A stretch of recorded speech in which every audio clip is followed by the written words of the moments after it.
Hi అండి, మన video అయితే ఇవాళ రైస్ ఐస్ క్యూబ్స్ అండి. ఫుల్ వీడియో అయితే చూసేసి లైక్ చేసి షేర్ చేసి సబ్స్క్రైబ్ చేయండి.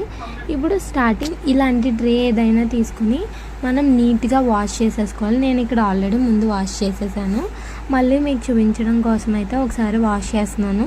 వాటి మధ్యలో అయితే ఏమన్నా మట్టి అలాంటిది ఏమన్నా ఉన్నా కూడా క్లీన్ చేసేసుకోండి. నేను బాగా క్లీన్ చేసేసాను.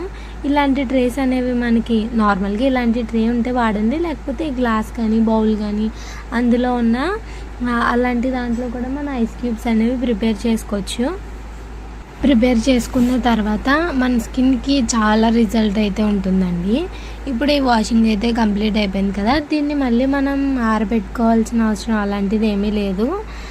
ఇప్పుడు నేను దీంట్లో మిల్క్ ఆల్రెడీ చాలామంది కాచేసిన మిల్క్ని ఐస్ క్యూబ్స్ చేసుకుంటారు. అలా లేకపోయినా నార్మల్ పచ్చిపాలు ఉంటాయి కదండి, అవి కూడా ఉంటాయి. ఇక్కడ ఫోన్ పట్టుకోవడానికి ఎవరు లేరు, అందుకని నేను వేసేసిన తర్వాత మీకు రికార్డ్ చేయలేదు. ఇప్పుడు చూపిస్తున్నాను కదా, ఓన్లీ 4 వేసుకుని మిగతావి నార్మల్ వాటర్ పెట్టుకున్నాను. ఎందుకంటే పాలు అనేవి మనకి పాడైపోతాయి కదండి, అందుకని చెప్పేసి నేను ఓన్లీ 4 ఐస్ క్యూబ్స్ ప్రిపేర్ చేసుకున్నాను. మనం ఏదైనా ఎక్కువగా ప్రిపేర్ చేసుకోవడం వల్ల కూడా మళ్ళీ వాడకపోతే వేస్ట్ అయిపోతాయి కదండి. ఇంకోండి 5 అవర్స్ తర్వాత ఇలా అయితే ఉన్నాయి.